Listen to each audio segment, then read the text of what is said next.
오늘 집에 또 귀한 손님이 오셨습니다. 오늘 강사 목사님은 소개할 텐데요. 우리 몇 주간 계속 이 청소년 특별히 위기 청소년이죠. 말 그대로 위기를 보내고 있는 청소년들, 그 아이들을 목회하고 계신 목사님을 오늘 모셨습니다. 여러분 흔히 들어보셨을 겁니다. 위기는 또 위대한 기회의 준말이다라고 했어요. 그러니까 그들이 사회에서는 위기 청소년이라고 얘기를 들어도 예수님 앞에서는 위대한 기회를 만날 수 있다라는 겁니다. 그래서 오늘 그 목사님을 모시고 한번 전체적으로 그 사역에 대해서 내용을 듣고 또 우리가 가져야 될 마음, 또 그러면서 우리가 어떠한 삶의 변화와 성장이 또 이루어지기를 주님은 원하시는지 모셔서 들을 텐데요. 우리 목사님 이호성 목사님이십니다. 목사님 나오실 때 큰 박수와 환영으로 목사님을 모시겠습니다. 할렐루야.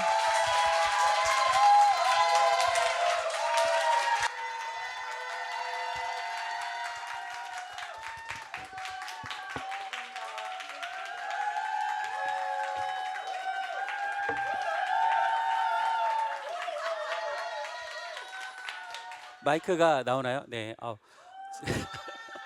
제 인생에 이런 열렬한 환영을 받아온 게 제가 50년 만에 처음입니다. 감사합니다. 예수님 덕에 환영 받아보고 하나님 덕에 환영 받는 것 같아요. 너무 감사드리고요. 소개받은 것처럼 저는 이호성이라고 하고요. 목사로서 그 청소년 아이들을 섬기고 있습니다. 오늘 또 이 자리가 사역을 소개하는 자리이기도 하지만 또 말씀을 전해야 되는 자리이기도 하기 때문에 함께 먼저 본문을 읽고 그다음에 좀 천천히 구체적인 이야기들을 나누었으면 좋겠습니다. 오늘 본문으로 잡은 말씀은 마가복음 2장 1절에서 12절의 말씀인데요. 교회를 오래도록 다닌 분들이라면 이미 많이 익히 들어왔고 너무나 잘 아는 말씀이에요. 읽지 않아도 알 수 있는 말씀이지만 그래도 예의상은 같이 한번 읽어봤으면 좋겠습니다. 한번 본문을 띄워주기로 하셨는데 한번 교독하는 방식으로 읽었으면 좋겠습니다. 교독하는 방식으로 제가 1절 여러분이 회중이 2절로 교독하면 읽겠습니다. 수일 후에 예수께서 다시 가버나움에 들어가시니 집에 계시다는 소문이 들린지라.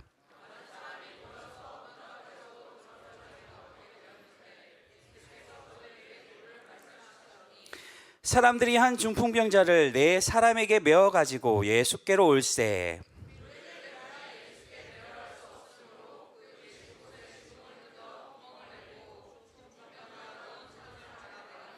예수께서 그들의 믿음을 보시고 중풍병자에게 이르시되 작은 자야 내 죄 사함을 받았느니라 하시니 이 사람이 어찌 이렇게 말하는가 신성 모독이로다. 오직 하나님 한 분 외에는 누가 능히 죄를 사하겠느냐.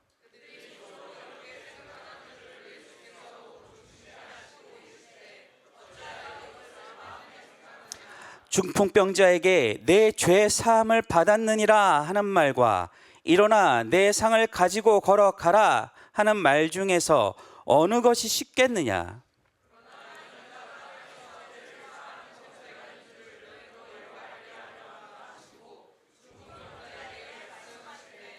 내가 내게 이르노니 일어나 내 상을 가지고 집으로 가라 하시니 그가 일어나 곧 상을 가지고 모든 사람 앞에서 나아가는 그들이 다 놀라 하나님께 영광을 돌리며 이르되 우리가 이런 일을 도무지 보지 못하였다 하더라. 아멘. 아멘. 너무 감사합니다. 함께 말씀 읽어주셔서 너무 감사합니다. 말씀을 전할 때 예수님 앞으로라는 말씀으로 여러분과 얘기를 나눌 텐데 말씀을 전하기 전에 제가 누군지 일단은 정체를 밝혀야 되겠죠. 그래서 잠깐 소개를 하려고 합니다. 저는 이삭을 남기는 사람들이라고 하는 비영리 단체 대표로 청소년들을 섬기고 있습니다. 비영리 단체라고 해서 거창할 것 같지만 그냥 제가 대표도 하고 사원도 하고 1인 비영리 단체입니다. 그래서 열심히 혼자서 할 수 있는 만큼만 애써서 아이들을 돕고 있습니다. 이 단체가 생기게 된 그 배경에 말씀이 있습니다. 반석으로 삼고 있는 말씀이 있는데 이 말씀은 그 레위기에 보시면 하나님께서 이스라엘 백성을 불러내시고 너희들은 하나님을 믿는 사람으로 이렇게 거룩하게 살아라라고 말씀하시면서 거룩하게 사는 삶의 방법들을 알려주셔요. 이렇게 나열해 가는 가운데 제 눈과 마음을 사로잡은 하나의 말씀이 있었습니다. 그것이 바로 레위기 23장 22절의 말씀인데요. 한번 같이 읽어보시면 좋을 것 같습니다. 한번 읽어볼까요? 보이는 분만 크게 시작. 너희 땅에 곡물을 벨 때 밭 모퉁이까지 다 베지 말며 떨어진 것을 줍지 말고 그것을 가난한 자와 거류민을 위하여 남겨두라. 나는 너희의 하나님 여호와니라. 아멘. 이 말씀 룻기의 배경이 되는 말씀이기도 한데 많은 거룩한 삶의 방식 중에 이 말씀이 왜 유독 나를 사로잡았을까? 그것은 이 말씀이 너무나 친근했기 때문입니다. 왜냐하면 제가 하나님의 나라, 하나님 그러면 아직도 심장이 뛰고 뭔가 막 열의가 생기고 하고 싶은 일들이 많거든요. 그런데 내 존재와 삶은 너무나 초라하고 부족할 때가 있더라는 거죠. 내가 바라보는 이상은 저만큼인데 그 이상을 쫓아가기에는 내 삶의 모습은 참 작고 초라했어요. 거기에 대해서 하나님, 나는 왜 능력이 더 없죠? 나는 왜 돈이 더 없죠? 나는 왜 힘이 더 없죠? 이런 말들을 하나님께 많이 묻기도 했어요. 근데 이 말씀을 읽는 순간 하나님이 이렇게 말씀하시는 거예요. 하나님 나라 그렇게 큰 거 아니야. 네 삶의 목 중에 구석구석 다 네 거라고 사지 마. 조금 남겨둬. 밭이 있는 사람이라면 다 거두지 말고 구석에 있는 거 좀 남겨둬. 다 걷었을지라도 그거 나르다가 이삭이 떨어지거든? 뭐예요? 줍지 마. 그 정도면 돼. 이렇게 위로해 주시는 것 같더라고요. 우리나라 옛날 말에 어른들 하는 말에 좀 이와 유사한 말이 있어요. 밥 한 끼 먹기가 너무 힘든 시대 가운데 너 우리 집에서 밥 먹어? 그러면 밥 먹으라고 초대하는 것조차도 미안할 때가 있어요. 내가 저 집에서 밥 먹으면 어떡해? 그러면 이 주인이 하는 말이 있습니다. 에이, 숟가락 하나 더 넣는 건데 그 뭐 힘든 일이야? 라고 얘기하죠. 그 밥상에 숟가락 하나 더 넣는 거, 이게 하나님 나라구나. 그래 어쩌면 할 수도 있겠다. 용기를 주는 거죠. 거창하지 않아도, 위대하지 않아도, 큰 능력과 힘이 없어도 그저 내 능력껏 내 삶에서 이상 남기고 다 거두지 않고 다 내 거예요라고 말하지 않는 마음이면 되는구나. 전 그게 너무 행복하고 기쁘더라고요. 그래서 여러분들에게 또 전해드립니다. 여러분, 위대하지 않아도, 큰 힘이 없어도, 대단하지 않아도 하나님 나라는 이뤄갈 수 있습니다. 아멘. 그래서 하나님, 저는 이 말씀 붙잡고 그냥 내 삶에서 할 수 있는 만큼 다 내 거라고 하지 않을게요. 다 내가 먹지 않을게요. 그저 기퉁이를 남기고 떨어진 건 나누는 마음으로 할 수 있는 만큼만 이뤄가겠습니다 하고, 이름 자체가 이삭을 남기는 사람들. 제가 이걸 10년째 외치고 있는데 아직도 제 친구는 이삭 죽기는 잘 되고 있니? 라고 그 그림의 임팩트가 너무 커서 이삭을 남기는 사람이야. 주우면 어떡하니? 남겨야지. 넌 10년째 후원을 하면서 아직도, 그러면서 막 농담을 주고 봤는데 이삭을 남기는 사람들입니다. 이삭을 남기는 삶 사시기 바랍니다. 내 밥상에 숟가락 하나 더 얻는 마음으로 사시는 여러분 되시기 바랍니다. 저는 이런 마음으로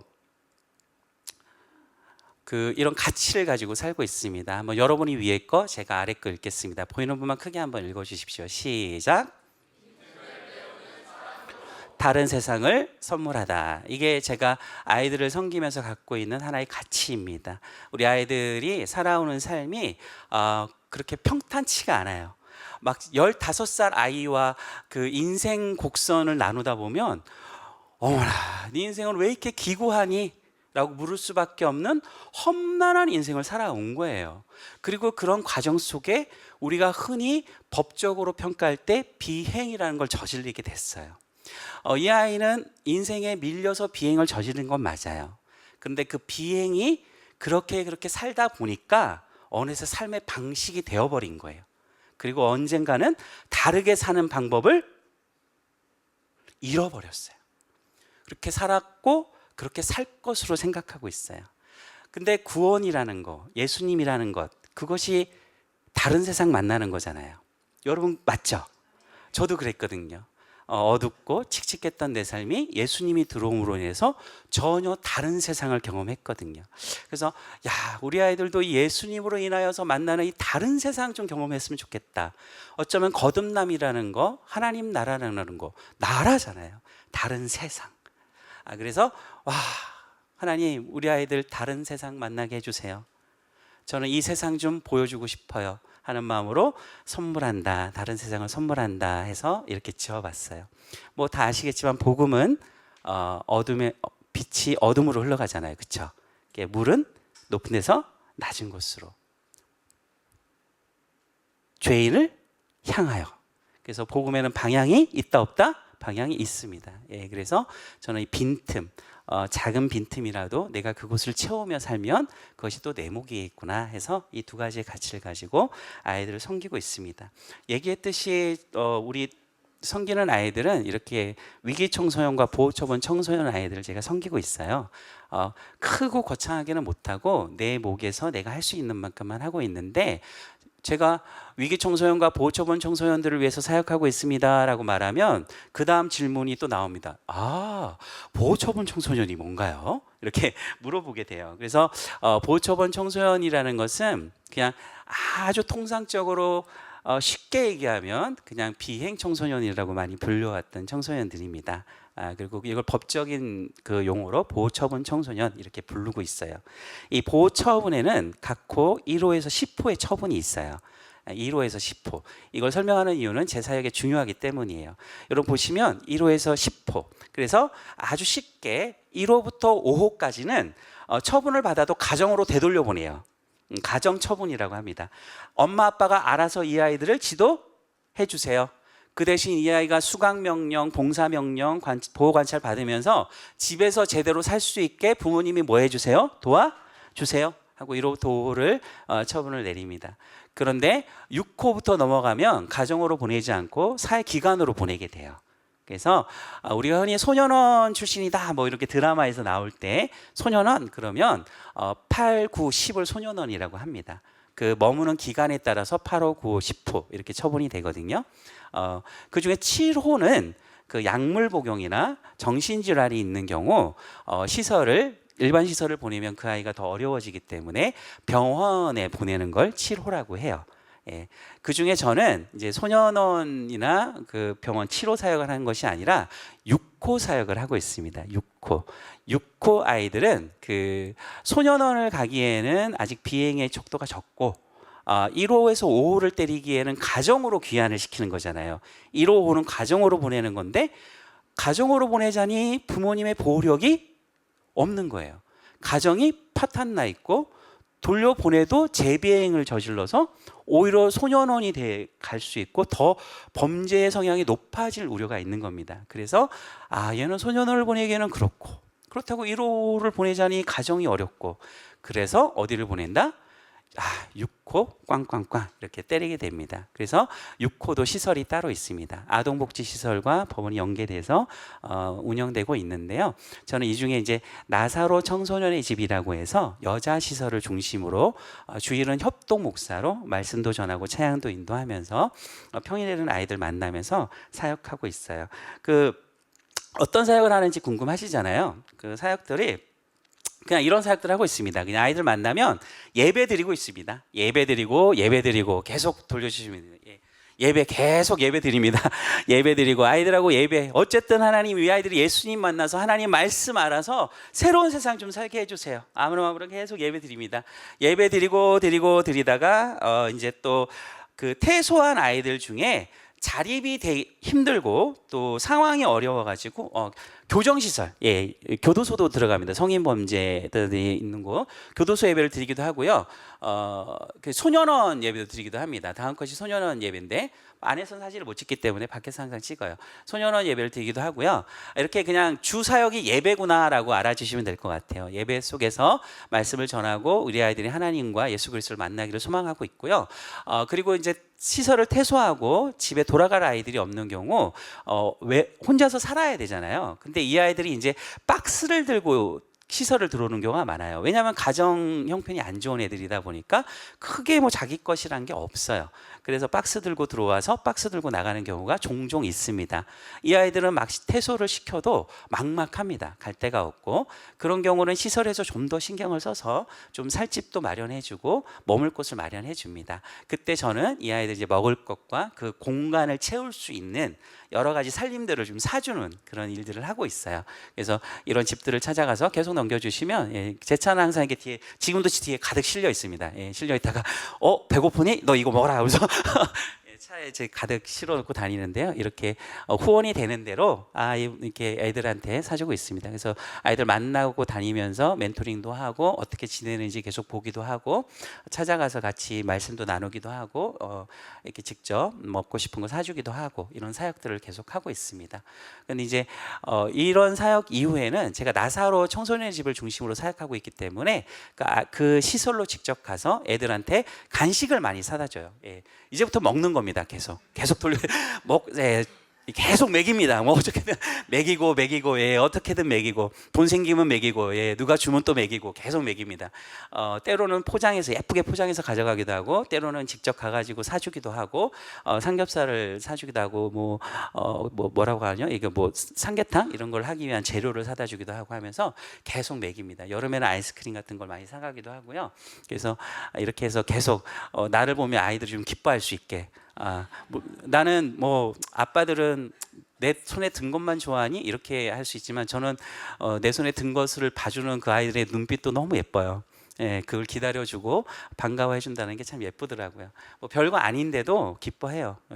폐쇄된 공간에 있다 보니까 이렇게 먹는 걸로 주로 아이들을 좀 뭐라거나 마음을 조금 훔치고 있습니다. 훔친다는 얘기는 좀 어떻게 되나? 죄송합니다. 우리 아이들의 마음을 얻고자 좀 노력하고 있습니다. 아이들의 마음을 얻어야 관계가 형성이 되니까, 그래서 그런 면에서 그렇게 되고요. 이 사역을 하다 보면은 정식 명칭은 보호처분 청소년이지만 세상에서 일반화된 언어는 비행 청소년이에요. 근데 우리 딱 들으면 벌써 마음이 비행? 이렇게 되는 경우가 생기잖아요. 충분히 이해하고 충분히 공감합니다. 그 아이의 행위가 누군가를 잘못하게 만들고 누군가를 어렵게 만드는 일이 있고, 그것도 사실입니다. 저는 그래서 그 아이들이 그 일을 반성하고 그 피해자나 누군가에게 사과할 줄도 알고, 그 뭔가 자신의 잘못을 인정할 줄 아는 아이들이 되길 원하거든요. 근데 그 이후에 그 아이들이 그 넘어 더 탄탄하고 멋있는 인생을 살면서 이제 누군가를 도울 수 있는 사람이 되길 원하는 데까지 나가길 원하는 거예요. 그래서 이 사역을 하는 거거든요. 그래서 그 비행이라는 말이 참 사람들에게 큰 벽을 주고 담을 쌓게 하는 일들이 많더라고요. 그래서 이 사역을 할 때 가장 어려운 일들이, 저도 그 말이 참 어려웠어요. 비행? 내가 이 아이들 도와야 돼? 자기들이 잘못한 거잖아. 막 이런 생각이 저에게도 조금 있었답니다. 근데 하나님께서 말씀을 통해서 저에게 주신 말씀은 누가복음 6장 41절 말씀에 아주 우리가 잘 아는 말씀이 하나 나와요. 내 눈에 들보는 못 보면서 형제의 티를 빼라고 하느냐. 네 눈에 들보부터 빼라. 이렇게. 근데 이 말을 쓰면 되게 공격적이잖아요. 공격적이에요. 들보 빼고. 티를 그 다음에서야 형제 티를 뺄 수 있을 거다라고 하는 말씀인데, 이 말씀을 다르게 해석하는 목사님이 계셨어요. 그 목사님의 말씀이 저희 위로가 됐던 거죠. 이 목사님이 이 말씀을 읽고 이렇게 말씀하셨습니다. 여러분, 사람들은, 많은 일반적인 사람들은 다른 사람의 뭐를 본다고요? 티를 봐요. 근데 하나님의 은혜를 입은 사람들은 다른 사람들의 눈물을 보는 사람입니다. 저 그 말에 너무 감동받았습니다. 한 대 맞은 것 같았어요. 그렇구나. 내가 자꾸 아이들의 티를 보면서 마음의 벽을 쌓는구나. 하나님, 내가 우리 아이들의 눈물을 보는 마음을 갖게 해주십시오. 눈물을 보는 눈을 가지게 해주십시오. 라고 기도하는데, 우리 저 진짜 눈물이 나면서 우리 아이들의 삶의 모습들에 그 상처와 눈물이 보이기 시작하더라고요. 그 아이들의 잘못, 티를 보면 바꿀 수가 없어요. 이 사역에 있어서 가장 중요한 건 그 아이들의 존재에 눈물을 보는 마음입니다. 그 마음을 제가 많이 전하고 나누는 경우인데요.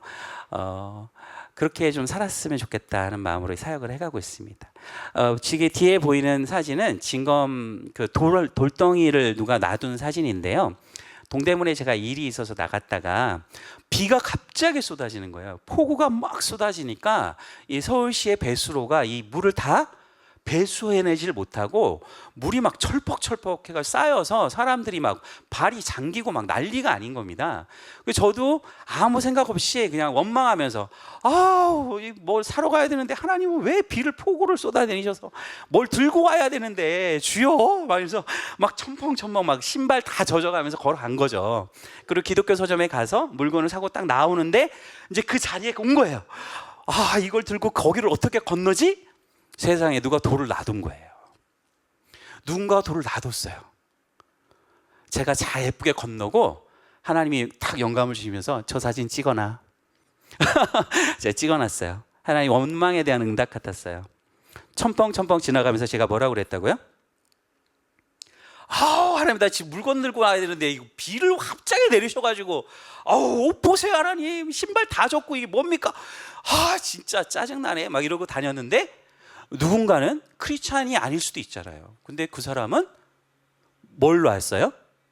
돌을 툭 누가 던지도 몰라요. 그냥 던져놓고 간 거예요. 근데 많은 사람들이 그걸 딛고 그 시궁창, 그 물창을 지나가더라는 거예요. 예, 전 여기서 와 크리스찬이 이런 거구나. 알아서가 아니라 몰라서도 누가 그 물 밟고 지나가며 다 젖을까봐 자신의 편의도 있겠지만 돌 하나 돌 두 개 갖다 놓는 마음으로 사는 게 크리스찬이구나. 거기에 가장 앞서서야 되는 사람이 목사인데 투덜투덜 짜증내고 건너갔구나. 얼마나 회개가 되는지 저 사진만 보면 회개가 일어납니다.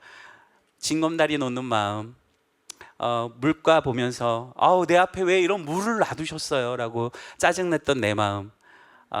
근데 누군지도 모를 한 사람이 그 무거운 돌들을 가져와서 툭툭툭 건너가세요. 물론 본인도 그렇게 건넜겠죠. 예. 그런 마음 너무 배우고 싶어서 사진 찍어놨어요. 이런 마음 배웠으면 좋겠습니다. 아멘. 예. 박수. 말씀에 박수 받기도 지금 50년 만에 50년 감사합니다. 격려가 됩니다. 예, 격려가 됩니다. 제가 잘 전하고 있나 싶은데 예, 잘 전하고 있나요? 네. 주여. 예. 제가 웬만하면 안 떠는데 오늘따라 왜 이렇게 떨리는지 어제는 소풍 가는 마음으로 오늘을 기다렸거든요. 근데 오늘 도착하니까 막 긴장되고 떨리기 시작하는데 주여. 근데 여러분의 응원과 격려가 제 마음을 좀 편안하게 만들어 줍니다. 우리가 읽었던 아멘 감사합니다. 네. 저희가 읽었던 말씀이긴 한데 이제 제가 말을 잘하잖아요, 그렇죠? 제 말에 폭 빠지다 보면 무슨 말씀을 읽었나 까먹어요. 그래서 다시 한번 말씀을 상기해 보려고 합니다. 이 말씀과 우리의 삶이 어떻게 연관되어 있는지 보려고 하는데요. 똑같은 방식으로 교독으로 다시 한번 읽어볼게요. 자, 읽어보겠습니다. 후에 예수께서 다시 가버나움에 들어가시니 집에 계시다는 소문이 들린지라.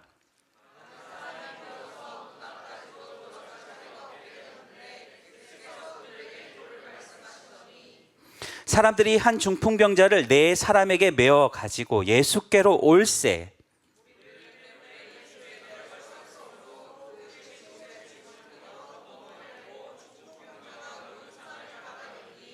예수께서 그들의 믿음을 보시고 중풍병자에게 이르시되 작은 자야 내 죄 사함을 받았느니라 하시니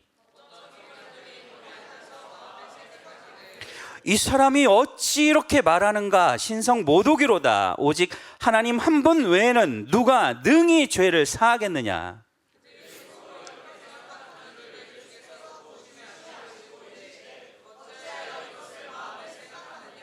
중풍병자에게 내 죄 사함을 받았느니라 하는 말과 일어나 내 상을 가지고 걸어가라 하는 말 중에서 어느 것이 쉽겠느냐.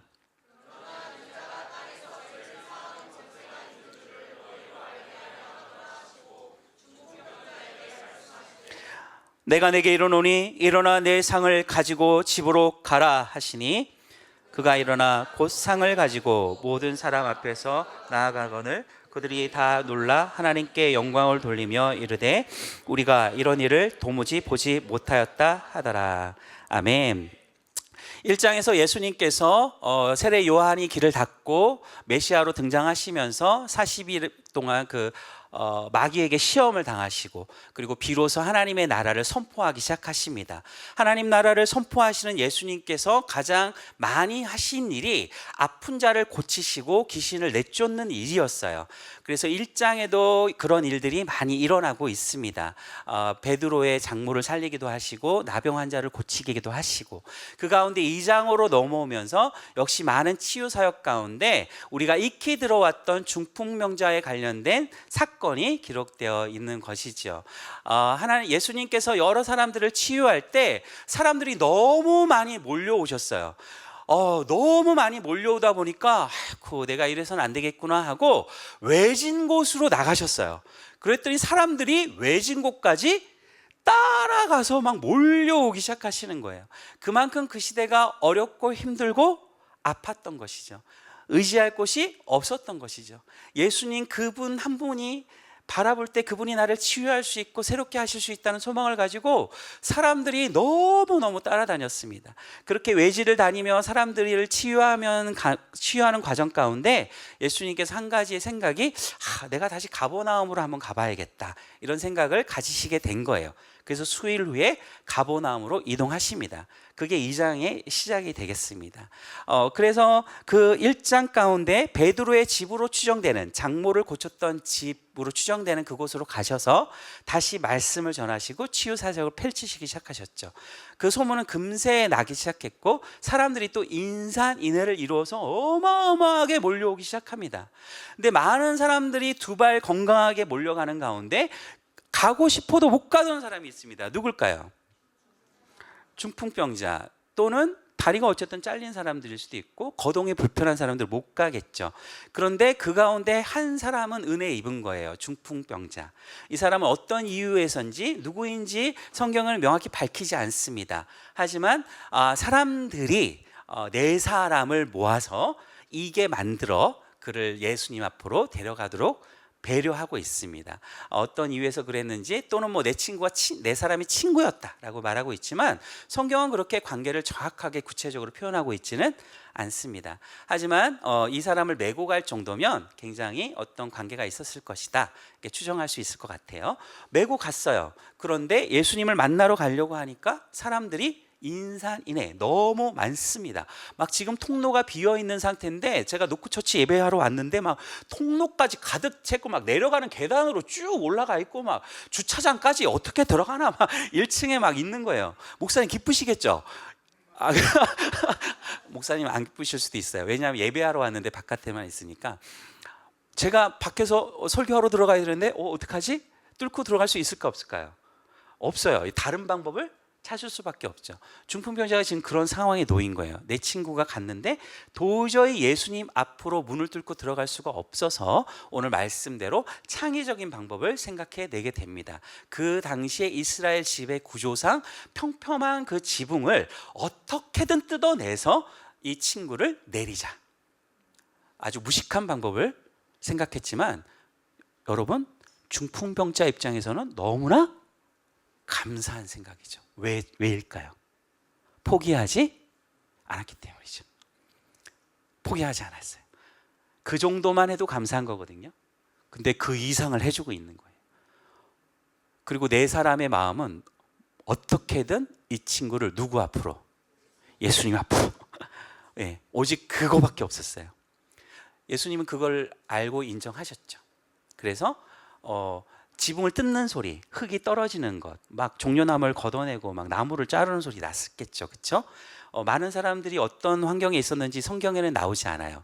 근데 하나 나옵니다. 예수님이 아무 말 안 하시고 그 전신마비가 있는 친구에게 다가가서 내 죄사함을 받았느니라라고 그냥 위로해 주세요. 너무나 멋진 사역이었습니다. 근데 이 가운데 6절에 보면 참 비참한 일이 생겨요. 성경을 가장 잘 안다고 생각하는 서기관들이 중풍병, 전신 무기력 환자가 일어나는 사건들이 곧 일어날 텐데 그 죄사함이라는 말 하나를 붙잡고 네가 뭔데? 네가 도대체 하나님이니? 네가 누구길래 감히 죄사함의 권세를 논하느냐라고 시비 걸기 시작한 거죠. 우리가 이 말씀 속에서 여기서도 저희가 참 마음에 뭔가 깨달음을 얻어요. 참 이상해요. 하나님의 말씀을 모르는 사람들은 예수님을 어떻게든 앞으로 데리고 가려고 하거든요. 예수님을 만나. 예수님을 만나기만 한다면 네가 예수님께서 너를 고쳐주실 거야 라고 하는 믿음으로 움직이잖아요. 근데 말씀을 가장 많이 안다고 하는 사람은 옳고 그름을 따지기 시작합니다. 이 사람이 나아야 되는지, 죄사함을 받아야 되는지, 그 존재의 변화에 대해 관심을 갖지 않고 내가 알고 있는 것, 내가 지금까지 배워온 것, 내가 가려온 것에 대해서 화를 내고 있더라는 거죠. 그것이 잘못됐다, 옳다 이런 걸 말하고 싶은 것이 아니라 과연 하나님이, 예수님이 원하는 건 무엇이었겠느냐고 묻는 것이죠. 그거 서기관이 많이 알겠습니까? 네 사람이 많이 알겠습니까? 성경에 대해서. 서기관이 훨씬 많이 알겠죠. 많이 알면 더 잘해야 되는데 왜 이럴까? 딱 차이가 있죠. 그냥 제 짐작컨대 네 사람은 예수님의 마음을 알았어요. 데리고 가면 돼. 예수님을 그냥 믿어버렸어요. 서기관은 성경은 엄청 읽었는데 누구의 마음만 몰라요? 예수님 마음 몰라요. 연애 편지 썼는데 연애 편지를 분석하고 있는 거랑 똑같죠. 사랑해요, 뭐 당신 보고 싶어요, 막 이런 엄청난 얼굴로 썼는데 철자가 틀렸어, 띄어쓰기가 틀렸어. 얘는 왜 이 문장에서 이런 말을 썼지?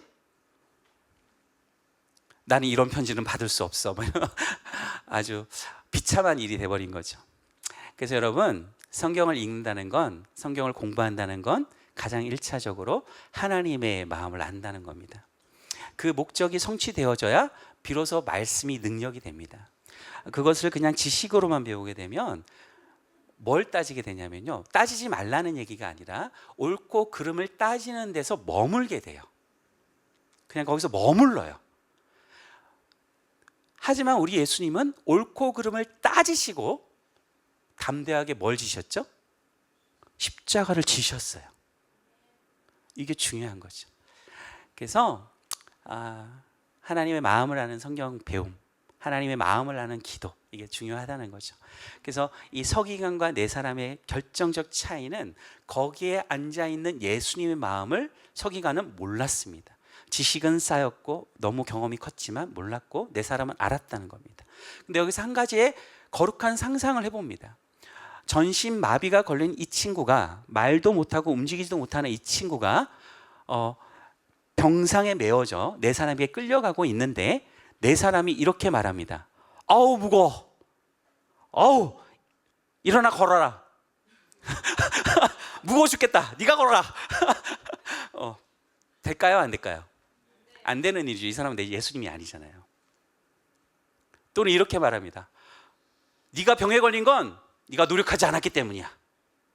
평소에 운동을 좀 하고 음식 좀 잘 먹고 그러게 내가 거기 가라고 했어, 안 했어? 이렇게. 왜 그 험한 곳을 가가지고 너 스스로 그냥 네가 잘못해가지고 병 걸린 거야. 될까요? 안 될까요? 안 되잖아요. 귀가 열렸기 때문에 알아는 듣겠죠. 일어나라고 한다고 해서 일어날 수 있겠습니까? 과거를 탓한다고 해서 변하겠습니까? 그런데요, 제가 우리 아이들을 만나고 또 이 아이들과 함께 뭔가를 해보기를 원할 때 많은 분들이 환영해주고 받아주셔요. 근데 몇몇 분들은 이렇게 말해요.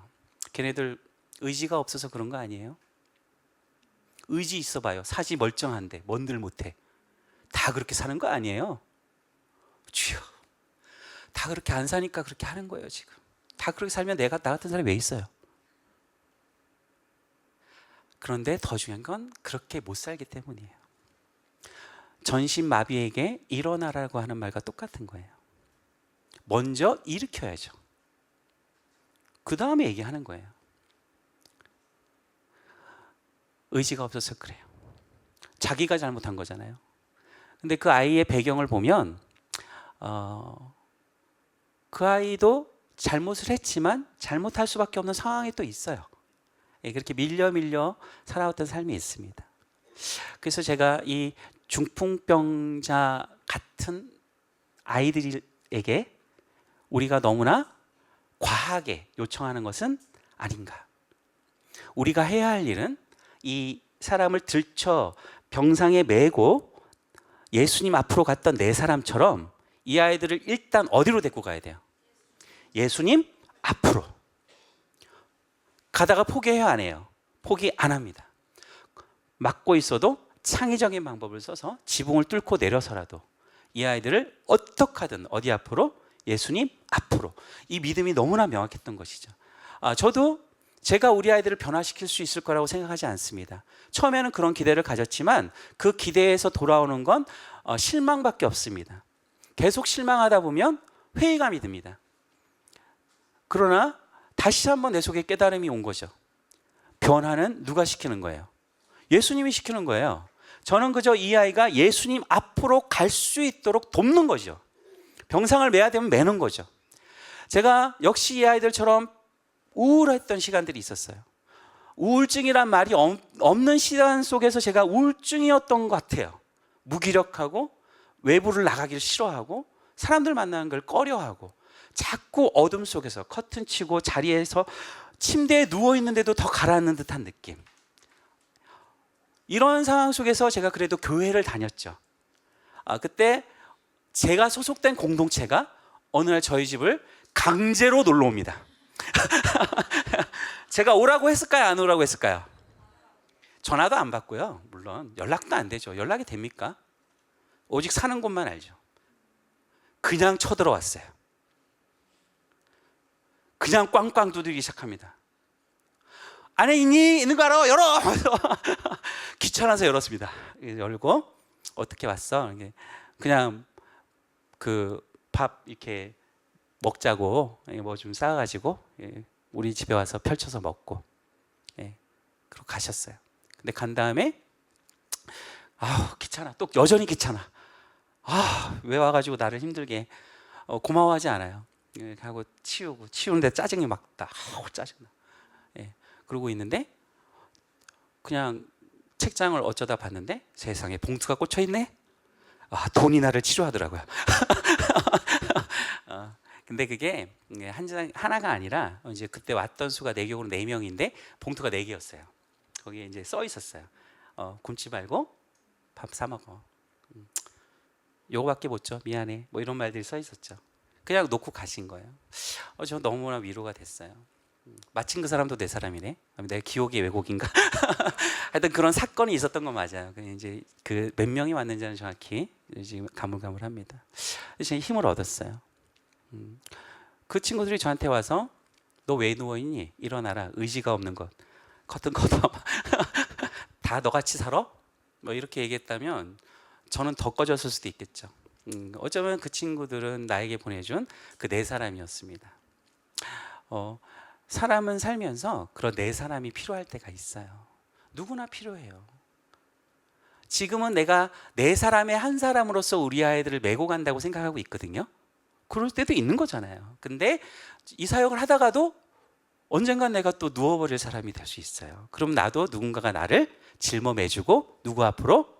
예수님 앞으로 가줘야 된다는 거죠. 사람은 일관적이면 좋겠는데 일관적이지 않아요. 내가 오늘 주일 받은 은혜가 일주일 계속 가던가요? 않죠. 그렇지 않아요. 마음은 걷잡을 수 없고 사람은 알 수가 없습니다. 그런 각오로 살았지만 각오와 다른 일을 하는 것도 사람이에요. 내가 이렇게 지금 강건하고 건강하고 내 스스로 누군가가 뭔가를 해줄 수 있는 사람이라고 말하지만 그 사람도 주저앉을 때가 올 수가 있습니다. 저주하는 것 같네. 죄송해요. 계속 건강해라. 계속 건강하소서. 더 승승장구하소서. 이 진심입니다. 진심. 그래서 내 사람이 돼주십시오. 메고 가는 사람 돼주십시오. 우리 노크처치 목사님과 제가 만났을 때 저 목사님께 너무 설레임을 얻었어요.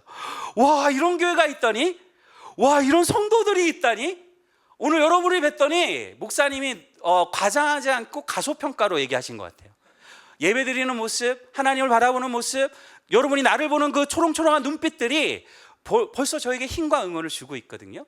여러분 지금 저를 보는 그 눈빛과 응원으로 누군가를 만나 주시잖아요. 그 사람도 살아납니다. 제가 눈물이 나네요.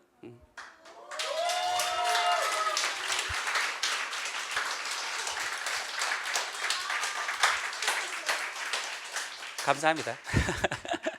네. 예배 드릴 때만 이런 따뜻한 눈빛 갖지 마시고 나가셔서 근데 그럼 다 사랑해야 돼요? 그렇지 않아요. 저는 이 아이들이 밟혀요. 근데 저 노숙자님들 섬기는 일 하거든요. 그분들은 내 눈에 안 밟혀요. 그냥 섬기는 거예요. 예. 장애 아동들 너무 귀하고 귀한 존재들이잖아요. 그리고 그 아이들 섬기는 일도 해요.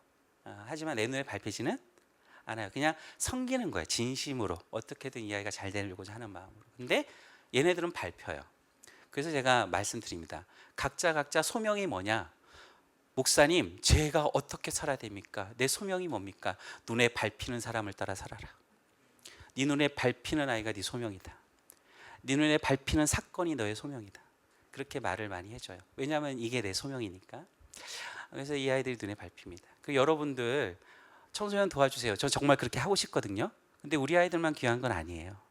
귀한 자리가 얼마나 많고 필요한 자리가 얼마나 많은지 모릅니다. 그래서 저는 그렇게 얘기해요. 여러분 밟히는 곳에서 눈에 밟히는 자리를 따라서 하나님 나라를 만들어 가십시오. 아멘. 그리고 우리 아이들이 눈에 밟히지 않거들랑 그냥 제가 하는 마음처럼 그냥 봉사 와주세요.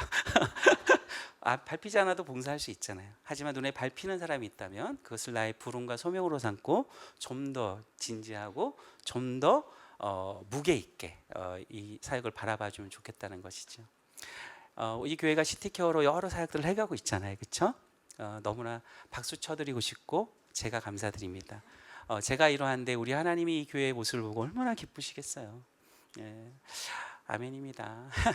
그래서 이 사역들이 그래서 제가 중풍병에 대한 그 환자에 대한 얘기를 하면서 이렇게 외치고 싶습니다.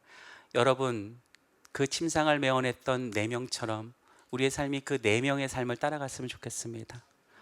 때론 세상을 짊어져야 될 때가 있고 그것은 기도로 짊어지든 무엇으로 짊어지든 또는 내 눈에 밟히는 누군가를 짊어져야 될 때도 있고 내 눈에 밟히는 사람은 아니지만 지나가다 보니 안타까워서 그런 사람도 있는 거예요. 제가 아주 어렸을 때 우리 나이 때 소풍은 중요했습니다. 어르신들 계시면 그게 얼마나 중요한 하나의 학교의 행사였는지 아실 거예요. 근데 소풍엔 반드시 싸가야 될 음식이 있었습니다. 뭘까요? 아시는 분? 김밥. 김밥 안 싸가면 그거는 굉장히 부끄럽고 자신이 초라해지는 일이었어요. 때론 가난한 애들은 김밥을 못 싸고 뭘 싸갔을까요? 맨밥을 싸갔습니다. 맨밥을 열 수 있을까요? 못 열까요? 그 상황을 아는 분들은 대답할 거예요. 열 수가 없어요. 다 김밥 싸왔는데 자기 맨밥 싸울 수 있습니까? 엄마가 싸줬으니까 들고는 왔는데 열지는 못해요. 그냥 친구들 거 얻어먹고 마는데 제가 그런 상황이 있었죠. 그러니까 제가 그 다음 소풍 가고 싶어요? 안 가고 싶어요? 안 가고 싶죠. 우리 집은 여전히 가난했고 여전히 맨밥을 싸주는 집이니까. 근데 세상에 누군가가 김밥을 잔뜩 싸갖고 소풍 가자 하고 친구가 왔어요. 예. 나중에 보니까 그분이 크리스찬이었어요. 그 엄마가 김밥을 더 싸신 거예요. 상을 아시고.